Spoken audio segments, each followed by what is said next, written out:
One piece அனிமில வந்த அதே scene இப்ப நேபாள் கண்ட்ரில நடந்துட்டு இருக்குது. ஒரு சோஷியல் மீடியாவை பேன் பண்ணதுக்காக இவ்வளவு பெரிய ப்ரொடெஸ்ட் பண்ணீங்க. நேபாள் கவர்மெண்ட் அதிகமா தப்பு செஞ்சதுனால அங்க இருக்கக்கூடிய யங்ஸ்டர்ஸ் வந்து சோஷியல் மீடியால மீம் போட்டு வச்சு செஞ்சதுனால சோஷியல் மீடியா மொத்தத்தையும் வந்து நேபாள் கவர்மெண்ட் வந்து அந்த கண்ட்ரில வந்து பேன் பண்றாங்க. சோஷியல் மீடியாவை பேன் பண்ணதுக்கு அப்புறமா அங்க இருக்கக்கூடிய ஜென்சி நம்மள மாதிரி வயசு பசங்க வந்து கம்ப்ளீட்டா எல்லாருமே இறங்கி வீதிக்கு வந்து போராடுறாங்க. கிட்டத்தட்ட 50 லட்சத்துக்கும் மேல இருக்கக்கூடிய யங்ஸ்டர்ஸ் வந்து வீதிக்கு வந்து போராடி அங்க இருக்கக்கூடிய கவர்மெண்ட் பில்டிங்க சுக்கு சுக்கா நொறுக்குறாங்க.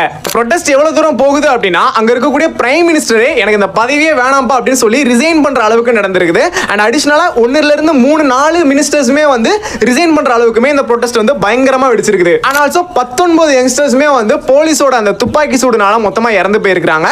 சோ ஒரு கவர்மெண்ட் தப்பு பண்ணுச்சு அப்படின்னா அங்க இருக்கக்கூடிய மக்கள் ஒன்னு சேர்ந்தாங்கன்னா இதுதான் நடக்கும் அப்படிங்கறத இப்போ நேபாள் கண்ட்ரி எல்லாருக்குமே சொல்லியிருக்காங்க. நீங்க டெய்லி இன்ஃபர்மேஷன் பத்தி தெரிஞ்சுக்க வாய்ஸ் கேபி பேஜை ஃபாலோ பண்ணிக்கோங்க.